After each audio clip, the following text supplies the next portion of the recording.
mention how much I like Dragon Ball? I mean, it's not like I devoted 3 episodes of Romney's reviews to looking at the live-action adaptations of it. Oh wait, I did.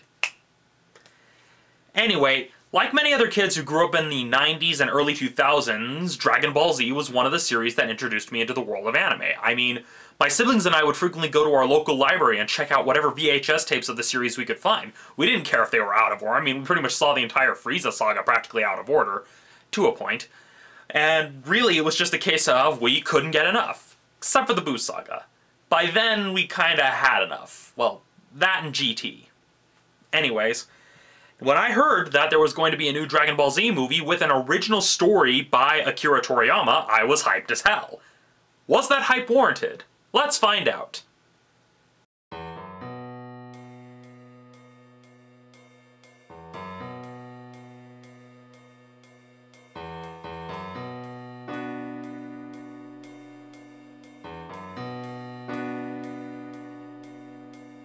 The first thing that I noticed about the film is that it tries to combine Dragon Ball's humor with Dragon Ball Z's action. Now this works for the most part, but there were a few moments in the film where I did kind of find myself rolling my eyes.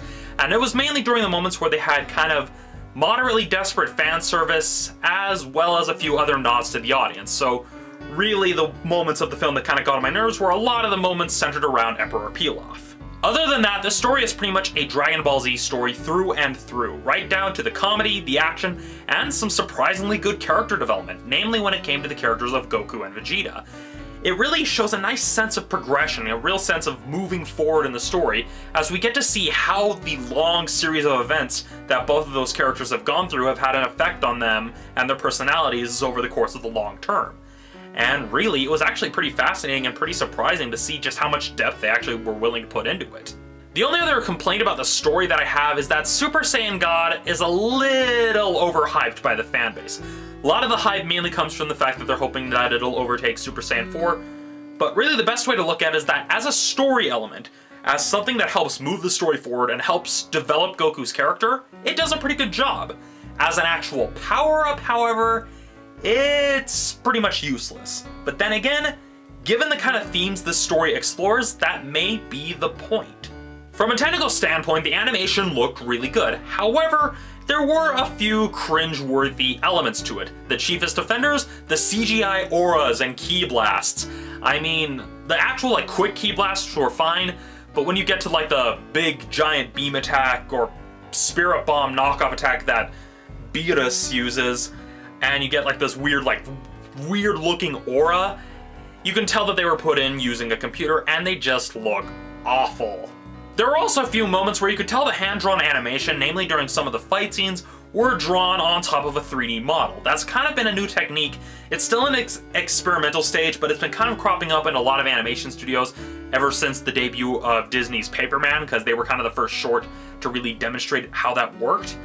But in my case, there was a few shots here and there that had almost kind of an artificial look to them, and not I mean, yeah, it's a drawing, it is artificial, but it wasn't particularly smooth in a few places, or it was kind of too smooth for it to actually feel like movement. So really, it was one of the cases where they needed to smooth out some of the in-betweens a little bit. Another issue is that some of the imagery got a little bit stroby at times, and this is mainly seen during some of the camera pans across the characters, showing the various reactions. It was so quick and so choppy that you kind of got a bit of a stroby effect to it. Now, that may look fine when you're watching something on a television screen or on a much smaller screen, but in a movie theater, it's really noticeable. They probably should have gone with either some smoother camera moves or kind of did without the camera moves, maybe. Again, bit of a problem, but it wasn't a complete game breaker. Now, I haven't seen the original Japanese dub of this film. I was avoiding a lot of the online stuff because I wanted to see it in a theater, so I can't really tell you if there were any problems with the translation. I mean, my knowledge of Japanese is limited as is.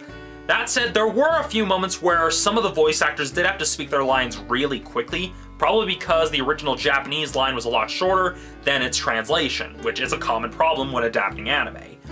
So really, there's not much else to say though, because all of the voice actors in this film are the same voice actors from the series. All the voice actors that dubbed Dragon Ball Z in the past have come back to reprise their roles, and they have a pretty good idea what they're doing. So if you grew up with the Funimation English dub cast, you pretty much know what to expect.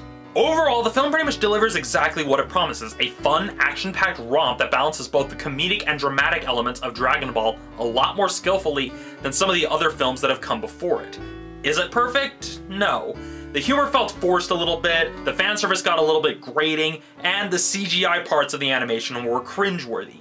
Despite that, this was a blast to watch in the theater, and is sure to please any fan of the franchise. That said, that's pretty much the only audience for this film. I mean, one, it's a limited theatrical engagement. The last showing listed on Funimation's website is on the 9th, and some theaters either had only one night showings or are showing it for 2 or 3 nights at the most. So really, it's pretty much for the fans. Another thing that I also have to mention is that it does expect you to be familiar with the Dragon Ball storyline. Otherwise, you will get kind of lost. So it's not necessarily super accessible. You need to at least know who the characters are in order to really enjoy it. That said, I give Dragon Ball Z Battle of the Gods a 4 out of 5. So that's it for this episode of Ronnie's Reviews. Thank you for watching. I'll see you all next time.